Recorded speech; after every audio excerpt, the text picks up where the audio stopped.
Today's episode of the Star Local Media High School Sports Podcast is brought to you by Texan Senior Residential Care Homes, ATD Painting, and Performance Food Group. Texan Senior Residential Care Homes, senior care at its best with a family atmosphere. Obviously, if all seniors had the option, they would be living at home, but sometimes that isn't always possible. Well, guess what? That is where Texan Senior Residential Care Homes comes into the picture. Texan specializes in making its facilities as close to a home living experience as possible. I'm talking full living room, kitchen, dining room, cable TV, music, games, fireplace, you name it. Texan Senior Residential Care Homes has it. They've even got home cooked meals by experts. It's an extra throw-in. Not only that, there are no move-in fees, no visitation restrictions, so your loved ones are free to stop by and visit anytime they please. Texan Senior Residential Care Homes are located at I-635 and Marsh Lane in Dallas, right near Carrollton. For more info, you can call 469-400-7650. Texan Senior Residential Care Homes. And now, let's podcast.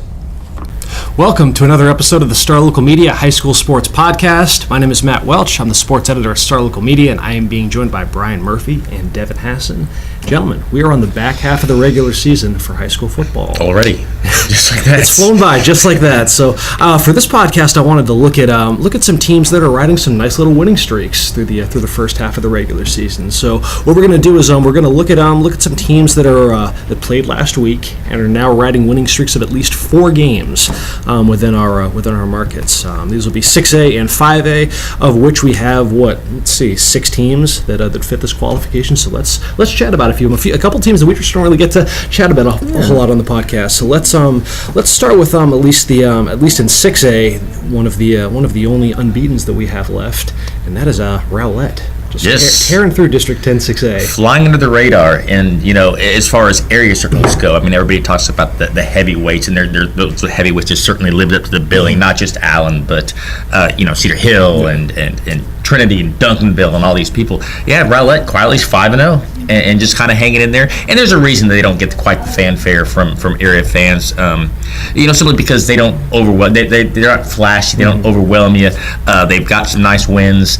Most middle league is Plano when they were able to pull out that game late. In the final non-district game, they still kind of look back and what if they got that game against Rockwall in, that would have been a real good barometer for where they stand. But they've just gone about taking care of business in district play. 48-14 over David Forest. They were actually down 13-3 to North Garland at halftime in that game, and then they reel off 30 unanswered in the second half and win going away. And then it's a very methodical win last week against South Garland, 42-20. So 5-0 overall, 3-0 in 10-6A. That puts them in a tie for first place with Saxe. They're not the most flashy team out there, but they just go about their business. Chase Topal, their quarterback, he's thrown for 872 yards, but the most important thing is he doesn't make mistakes. He's thrown for 11 touchdowns, 2 interceptions all season long, and that's in 115 attempts, and any coach will take that. They got their bruising, guy on the ground in Chauncey Amos, who's rushed for 400 yards. He's averaging about 6 yards a carry. The kind of workhorse that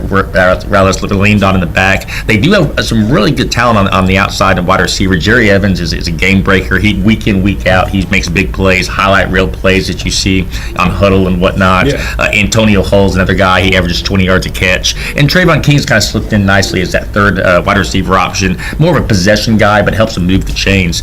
So coming into the season, Rowlett's big question, I think, was on defense, just because they had so many guys to replace. But they've gotten guys that have stepped up. Gabriel Aplicano on the defensive line has just been kind of a force up there in the trenches. Darius Dunlap is a younger player that's really stepped in. DeModrick Wade is a player that was one of their key cogs last year that's really kind of stepped into that starring role since they graduated their 2 leading tacklers. And the secondary we knew was going to be good with Lance Canyon, Jared Wesley, Cameron Miles, Ennis Henderson. That group has done a good job. Again, they haven't played the toughest competition. 10-6A, I don't want to rank the districts as far as the area 6A districts go, but top to bottom, I think a lot of people believe that it's not one of the strongest districts. So all you can do is play who's in front of you. And they've gone about their business, taking care of what they needed to do.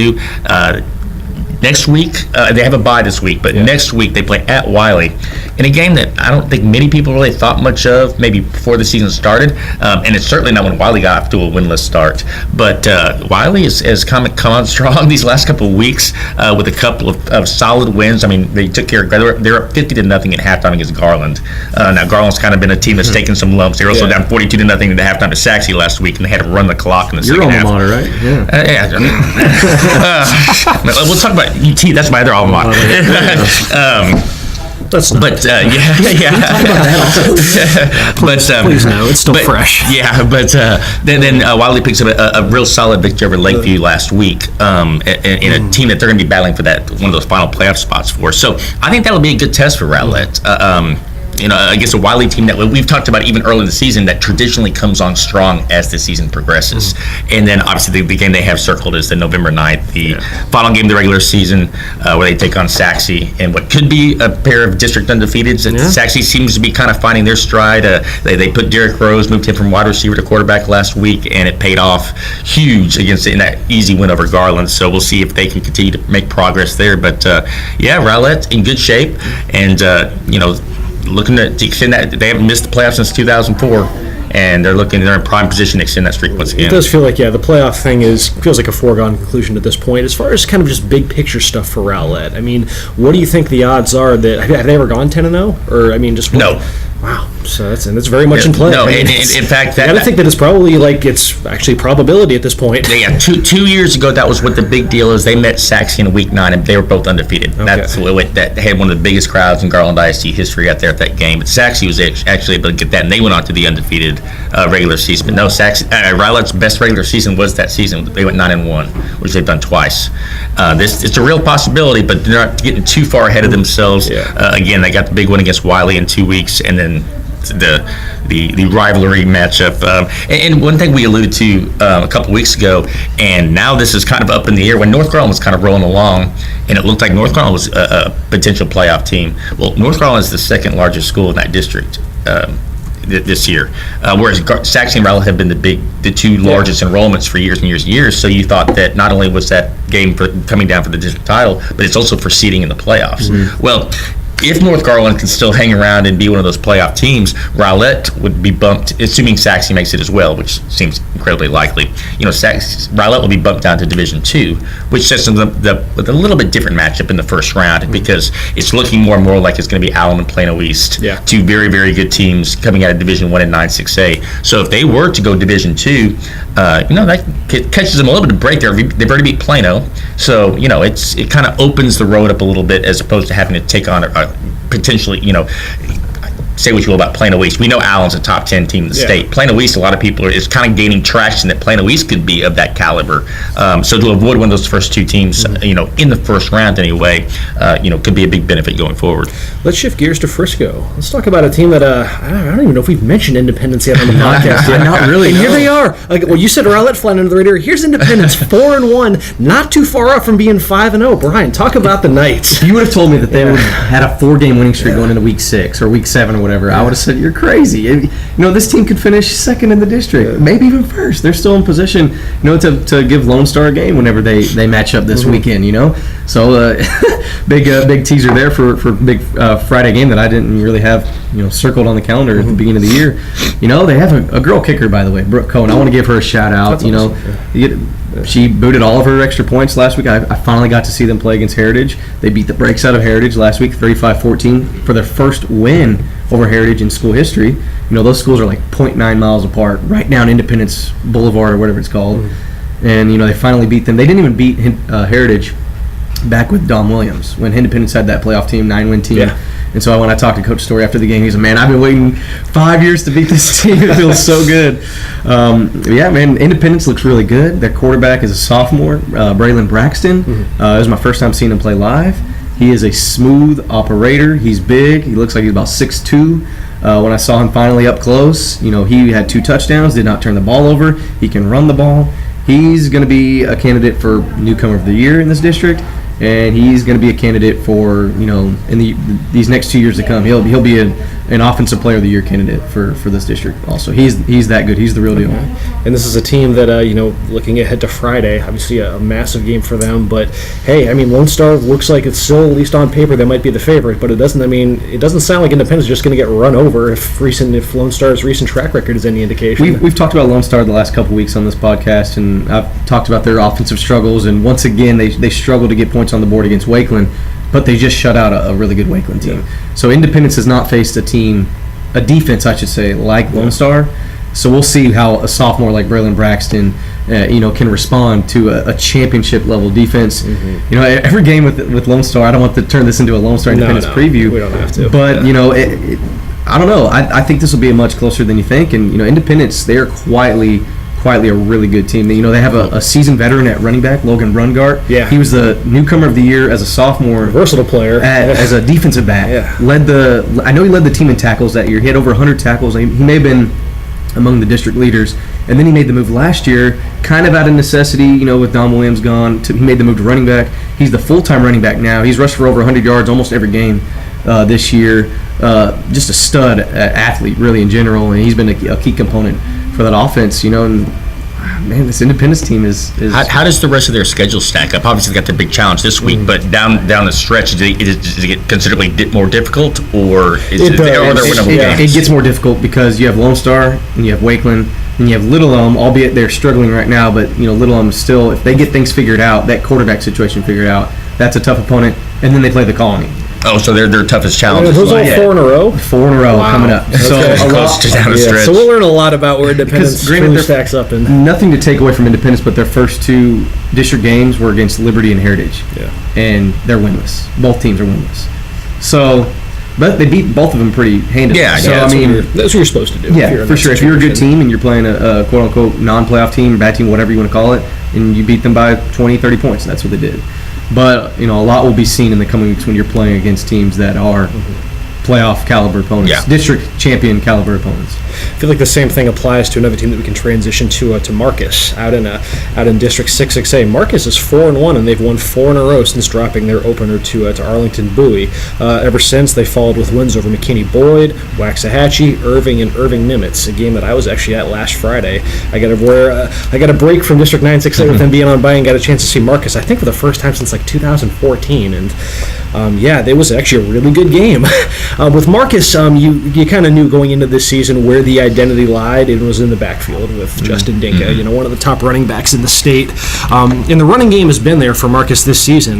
Between Dinka and their number 2 back, Tyson Edwards, they're averaging right around 6 yards a carry between those two. The question is always, though, is going to be just the development of the passing game and just the progression of Garrett Nussmeier and just his growth and ability to just, because you obviously want to do all you can to deter defenses from stacking the box against Dinka, because teams are well aware of just how potent he can be. He's been doing it since his sophomore year, just tearing through just defenses left and right.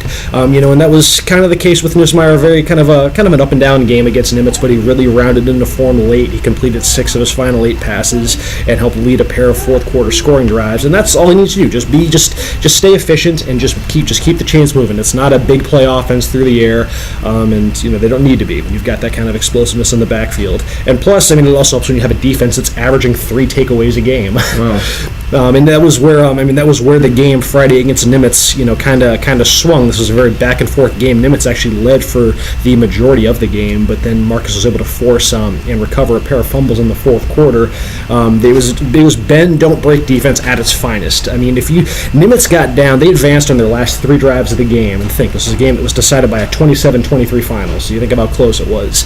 In their last 3 drives, they got to at least the Marcus 21-yard line, and they didn't score a single point between those 3 drives. You had the two fumbles that were lost right near the red zone, and then their last drive of the game, they tried to get off a last-second play. They were down the 19. I want to say they tried to get off a last-second play. They threw it on the. They didn't throw into the end zone. First off, they threw onto the flat to one of their receivers, tried to cut up field, and then the turf monster got him, and he fell down, and that was how the game ended. But nevertheless, I mean, yeah, Marcus's defense has they forced 15 turnovers already this season in just 5 games played, including 6 against McKinney Boyd. But I believe it's been at least 2 in every game this season. If not, then 4 out of 5. I mean, it's a defense that really does thrive in that phase of the game, and I mean, yeah, that'll help your case anytime. As far as, I mean, it saved them on Friday against Nimitz, which is a Nimitz team that well exceeded my expectations. Sounds like the Dallas Cowboys need to take notes from Marcus in creating turnovers.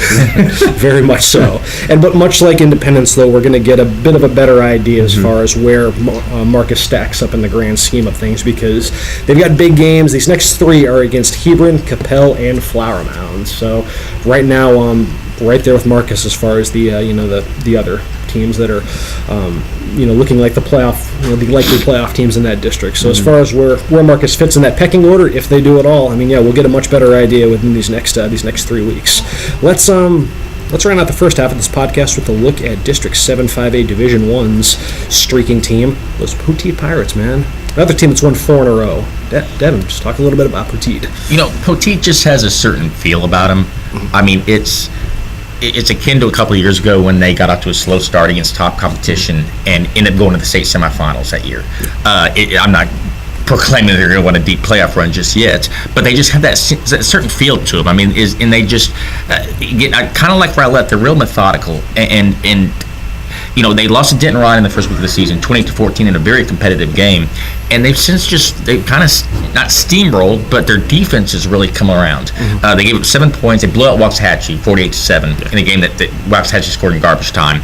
Mansfield Summit, a 6A program, they beat 24-21. Tyler Lee is another 6A program. They won 46-21. They gave up 14 points in like the first 5 minutes and then shut the door the rest of the way. And last week against Sherman, a Sherman team that's put up big numbers against Beginning North in their upset win the week before, really held them in check. I mean, Sherman came out and kind of caught them off guard early, but once Poteet adjusted to that, they really controlled the entire game. That defense, that front 7 is very active. Burchard Glaspie, Jonathan Cath, Jeremiah Record, Joe Thomas, Jalen Updike. It seems like these guys are always running the ball, and then their secondary is opportunistic. Jalen Hodo is kind of the leader of that unit.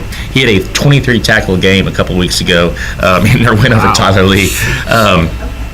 So Poteet is kind of been rolling right along. They have Texas High this upcoming week, a team that I think a lot of people thought was going to be a playoff team, but it's really kind of taken some lumps. They got just thumped by John Tyler in the opener, which was not totally unexpected, but then going out and losing to McKinney North last week was a little bit of a surprise. So that's the team kind of reeling and fighting for its playoff life right now. But offensively, Poteet has one of the best players, one of the best running backs in the area, in Seth McGowan. He's rushed for 650 yards and 9 touchdowns. But I think they're really trying to botch it. Seth McGowan missed half of last season with an injury. And so I think they're really trying to not protect him, but they're not trying to overwork him if they don't have to. For instance, last week against Sherman, he had 3 carries for 11 yards in the first half.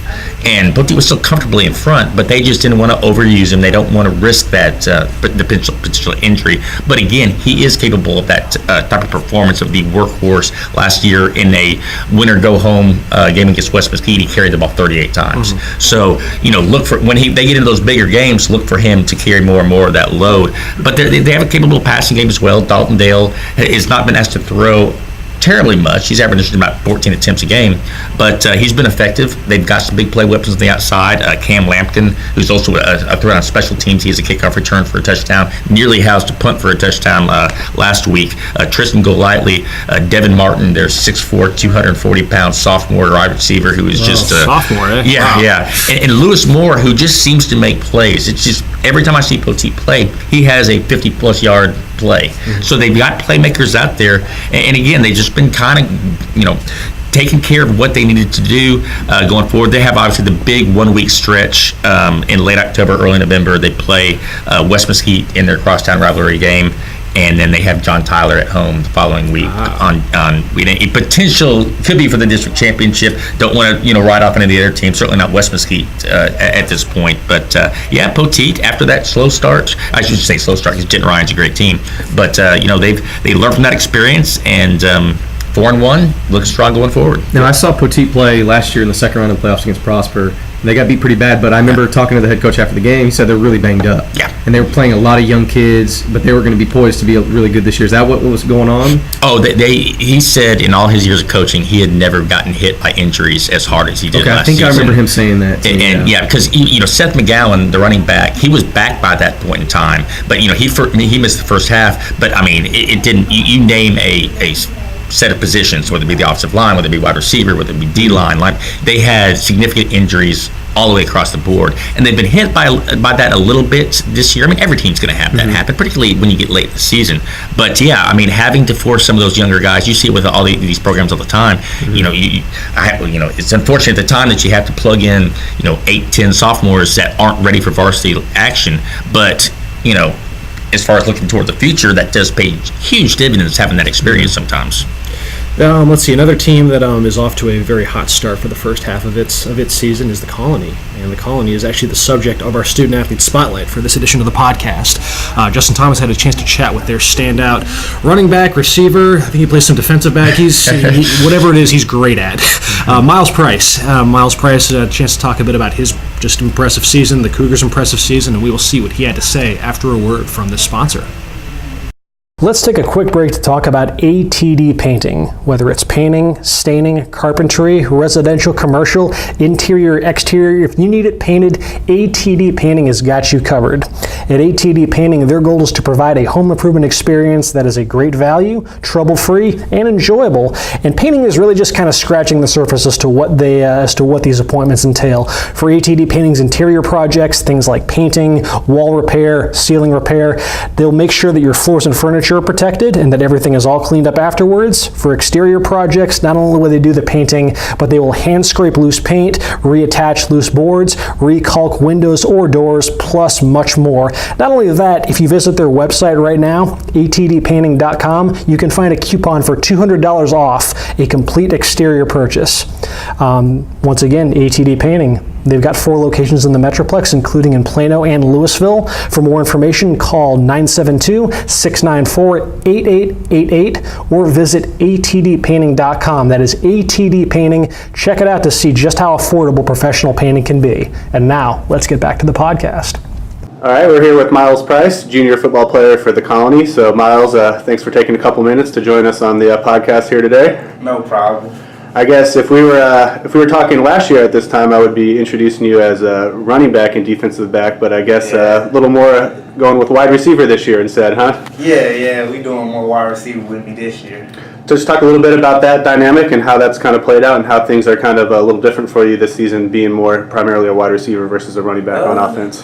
It's actually been a lot easier, running back. I wasn't getting as many touches, but now with receiver, I feel like I'm getting a little bit more, so it's opening me up. It's putting me in open field with DBs, so I'm able to expose them. With your just your knowledge of the offense, was that a pretty easy transition for you, or was it pretty challenging with the playbook and stuff? No, it was an easy transition. It wasn't bad. Okay. How much time would you say you kind of devote playing two ways in practice in particular on offense versus defense? How do you kind of divide your workload? Whenever they need me. Yeah. If they need me on defense, I go out there. If they need me on offense, I go out there. Do you have a preference on which side of the ball you enjoy playing more? I do. Yeah. I kind of do. It's offense. Offense, just getting the ball and. I like the ball in my hands. So if I'm on an opposing team, is it harder for me to cover Myles Price, or harder to get open against Myles Price? Oh, it's harder to cover. Harder to cover? Yeah, I mean it's hard to get open on me too, but it's harder to cover me in my opinion. Very good. So you guys are off to a good start, unbeaten in district so far, going into the game against Heritage. Just from your perspective, what have you seen from your guys' team so far this season? They hard working. They do put in a lot of work. We just trying to think. Everything really good. They just putting in work. Talk about your guys' offense. You guys seem to have playmakers all over the field, more experience under center with Mikey in his second season. Just talk about the offense you guys have. We kind of have it's like a young team. We got a young/old team. But everybody a playmaker on the team. You give anybody the ball, they going to make a play. Do you guys have any little kind of competitions within the team? You guys put up really long touchdowns. Do you have any kind of competitions or anything like that? Keith laid the way-ahead catch. Everybody started trying to do it in practice, so they tried to do a little competition with that. And then we always see who can get the longest touchdown, so things like that. For those that don't know, Myles is talking about a one-handed catch that Keith Miller made that landed him on SportsCenter earlier this season. So, when you guys take the field each offensive possession, do you really truly believe any play is a play you guys can score a touchdown on? Mm-hmm. And then when you kind of look at defensively, how do you feel the defensive side's kind of been playing so far? They've been doing all right. It's always room for improvement, but they've been doing fine. We're gonna get better each game. You guys have made the playoffs or at the Colony 5 years in a row now coming into this season. So what were the expectations of the team this year, and where do you guys feel you're at right now as you kind of get towards your goal of making it back to the playoffs? We have high expectations, actually. We have real high expectations. I feel like we can go far this year. This is our chance right here. So you have a big one with Heritage this week, and then obviously Lone Star coming up. I know you guys are looking forward to that one after playing them in the playoffs last year. Is it tough to kind of keep the focus before you get to that one, or? Nah, not really. No? Nah. Coach Rangel keeps you guys in line and on page? Yep. Talk a little bit just about, obviously you've been making a lot of plays. I know your kind of recruiting's probably heating up for you a little bit. How's that process playing out for you so far? It's been pretty good. It's moving a little slow right now, but it's been good so far. Do you feel most colleges are looking at you just kind of as an athlete, or do you feel like they're looking more as, so you don't really have a preference, offense or defense? When it comes to college, I don't got no preference. Okay. Just trying to get it paid for.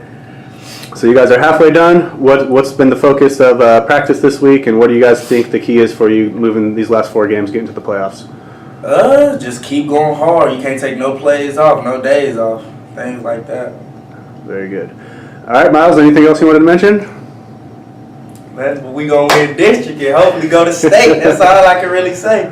Very good. Well, we appreciate you taking a few minutes to join us for the podcast, and good luck throughout the rest of the season for you and for the Cougars.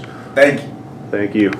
Thanks again to Myles Price for taking the time to chat for our student-athlete spotlight. So in the meantime, Dustin Hassan has tagged in Taylor Ragland to round out the second half of this podcast as we continue to look at teams that are riding some pretty impressive winning streaks. There's a quick addendum that we're only referring to teams that are riding winning streaks of 4 or more that played last week. So with all due respect to Plano East and Allen, who are off this week, we're focusing on some teams now, a couple unbeatens that aren't Plano East and Allen, but they're nevertheless the 7-5A Division II. And wouldn't you know it, they play each other this week, so something's got to give. Lovejoy and Frisco Reedy, 2 teams that let's see. Lovejoy comes into this week. Well, they're undefeated, 4-0. Reedy 6-0, one of the better teams so far in the entire classification so far, if you're just going off of just sheer resume. So let's start with Lovejoy, Taylor. You had a chance to see them twice this season. Yeah, I've seen them twice. They've just laid waste to everybody that's been put in front of them. So just after watching them take down Lebanon Trail that last week, coupled with just your general, what you'd seen from the Leopards leading up to then, just what is your vibe on how Lovejoy has fared through its undefeated start?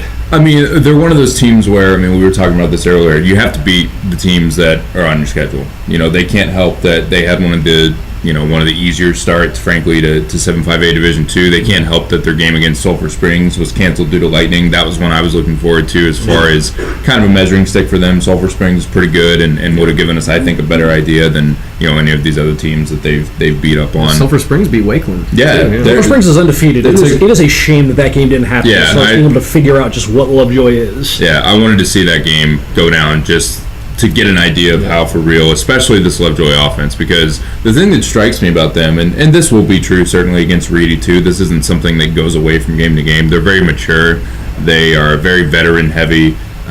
They kind of stay within themselves and do what they do. They were a little herky-jerky in the first half of the game against Lebanon Trail. Bo Ivanelli was out, kind of an undisclosed reason. I'm not totally certain why, but he'll be back for Reedy. But it was a little bit, kind of all over the place. They were kind of committing some penalties, but that kind of happens sometimes when, you're running out against a team that, as much as Todd Ford is all about, beating who's in front of you, playing where your feet are, and every other cliche about not overlooking teams, it's still going to happen when you're probably going to go out and beat a team by 40 points, 50 points. So it's a weird situation heading into their matchup with Reedy, because I do think that their offense is very good. I think Carson Collins, third-year starter, very good, very familiar with the offense. Third year of Coach Ford's tenure as well, so they've worked together for a while now and are very familiar with each other. Jahi Rainey, I think, is kind of sneakily, I don't want to say underrated because people know about him, but dude's gone for 200 plus twice. Like he's for real on the ground. He's punishing.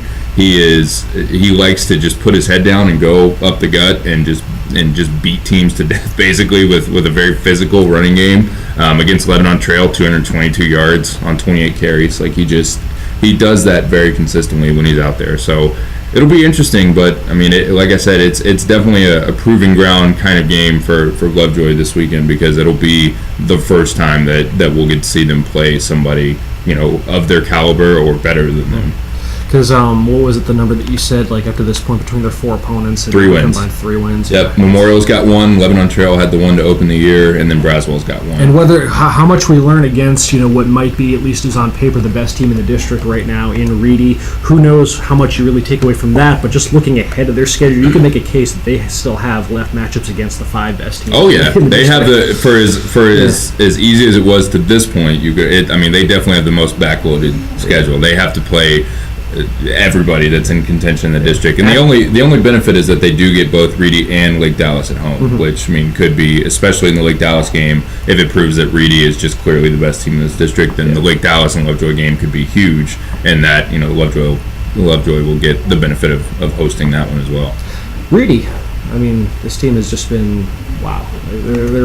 They might be the best. We said early on in the season that might be the best team in Frisco ISD, and so far to this point, they have just done everything and then some that you could have expected out of them. And a team that now, almost to the point where, depending on what happens in their result Friday against Lovejoy, you begin to have some bigger picture conversations as far as what they can do. Because whereas we just talked a bit about just how backloaded the Lovejoy schedule was. Reedy has already taken down a lot of those teams. They played everybody but Lovejoy in that district, I'd say. So it's the exact opposite. So Brian, what is just your read on this Reedy team and what they've just this tour de force they've been on this season? You spoiled my hot take.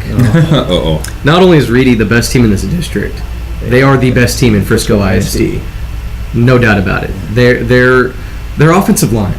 That's what I want to talk about first. Their offensive line is so big. When I've seen them, I've watched them play the Colony. I watched them throttle Lake Dallas. Every time I'm in the press box, every time I'm talking to someone about Reedy or this and that, people that are around the football scene in the district, or just people just watching the game in general. Like, man, their offensive line is so big. And I looked it up. They have 4 guys over 300 pounds on that offensive line. It kind of struck me as the same. I haven't seen Reedy yet, but when I saw Prosper, it was kind of similar. Like, for a smaller classification going up, it was like damn, they have I don't know big dudes up there. I don't know what they're feeding them over there at Reedy, but man, it's some big guys, and they're not just fat guys. They're just big, tall, strong offensive linemen that are pushing you around. They pushed around the Colony. And I want to talk about Will Harbor also. I know you're aware of Will Harbor. Do you know who Will Harbor is for Reedy? Well, I guess not. I haven't seen him play this year, which is kind of my disappointment of the year so far. He is the most dynamic player that I've gotten to watch since I started working here. To be honest with you, he's their kicker. He does their kickoffs. He does their field goals, extra points. He's their all-district, first-team all-district linebacker. Might be their best defensive player, maybe. And then he's also their wildcat quarterback in goal line and short yardage situations. He, against Lake Dallas, he had 2 rushing touchdowns. Yeah. One from, I think, 19 yards out. So he's not just getting a little 1 yard, 2. No, he'll take it on you. He's 6 foot, 230 pounds. He's only a junior, and he is just a stud. He could be MVP of this district just based off of everything that he does. I think he won some kind of all-purpose MVP or something last year. He was named the Utility Player of the Year on the All-Collin County football team. Yeah, that's true. And the definition of a utility player is Will Harbor. He literally does it all in all 3 phases of the game. You have guys like Myles Price and stuff like that are electric in their own way, but like a guy that does so many different things: kicks, linebacker, wildcat quarterback / running back. Like, who does that? And he adds just a crazy dynamic to the game for Reedy. And I haven't even brought up their Division I tight end / wide receiver Nolan Matthews, who really is mainly a decoy most of the time. He's 6'6", stud basketball player for Reedy also. He's going to Arizona State. And, he doesn't get thrown to a lot because teams are really focusing on him. It's for their, third-year quarterback, Josh Foskey, to let him do his thing. And, you've had, lots of guys step up in the running back position, mainly Michael Ferreira, come out of nowhere. He wasn't guaranteed that he was going to be a starter coming in this year. And Coach Chad Cole told me after they beat Lake Dallas, man, this dude does everything we ask him to do. He has just been a great asset to their team. There's really no weakness on this Reedy team, and You know, they have the proven wins, like you said, against the Colony, like Dallas. Yeah. You know, I will talk about this more, you know, later in the week when we do our Game of the Week podcast. I'm sure we'll talk Reedy, Lovejoy, of course. But Lovejoy, they haven't played the teams that Reedy's played. You know, especially, you know, early on. You know, Lovejoy's playing Heritage and Memorial right off the bat. And, you know, Reedy was getting thrown into the fire with the Colony week 2. And there's no way that Reedy loses a game going into the playoffs. Eventually at some point we'll have to have just these big picture conversations, because now, like, we lamented weeks ago that, oh man, it's a bummer them and Lone Star can't play. Well, that game doesn't necessarily look as compelling anymore, just with Lone Stars, you know, and the struggles that they've been going through. I want to see them against Toledo now. I want them to just go for the crown. Come swinging for Toledo almost lost last week to Midlothian. They come swinging for the throne. I mean, I'm looking over because that's within that region. You know, you look at your regional polls, and Toledo has just been ranked number 1 since the start of the year. Reedy's right below them, and I don't know. It's just Reedy's finally getting the respect that they deserve. You know, the first 3 or 4 weeks of the season, they weren't sniffing these polls, and now in the 5A, they were getting some votes for all around 5A, and then I see they're number 2 in Division 2, which is as they should be. You know, if they beat Lovejoy convincingly, bring on Toledo, man. If that matchup ever does happen, should be a blast with those with the way those two teams have started. So. And it's really crazy. Reedy's never even won a playoff game, and they're all of a sudden getting this high praise. It's only their 3rd year with a varsity program, and here they are. So giving hope for teams like Memorial and Lebanon Trail up there in Frisco. Yeah. So that is a look at teams that have done a little bit of streaking for the first 6 weeks of the season. Some teams riding some nice little winning streaks as we're now in the back half of the regular season, and that will do it for this edition of the Star Local Media High School Sports Podcast. Brian, Taylor, Devin, back there. Appreciate everybody for tagging along. Folks, we'll be back on Wednesday or Thursday to talk Game of the Week and our usual preview in advance of the upcoming slate of games on Friday. Otherwise, folks, you enjoy the remainder of your week, and we will talk to y'all later. Thanks for checking out this edition of the Star Local Media High School Sports Podcast, brought to you by Performance Food Group. Performance Food Group delivers more than 150,000 food and related products to customers all across the country. If you want to get in on that process, PFG just might have a spot for you. Their McKinney office is currently hiring. Job openings include Class A CDL drivers and warehouse order selectors, as well as many other entry and part-time positions. An ideal choice for college students or people just wanting to find new careers in general. For more information, you can visit their website at pfgc.com/careers for more job openings. If you prefer to contact them by phone, you can call at 214-491-3130 for more details. Once again, that is Performance Food Group, located in McKinney at 500 Metro Park Drive.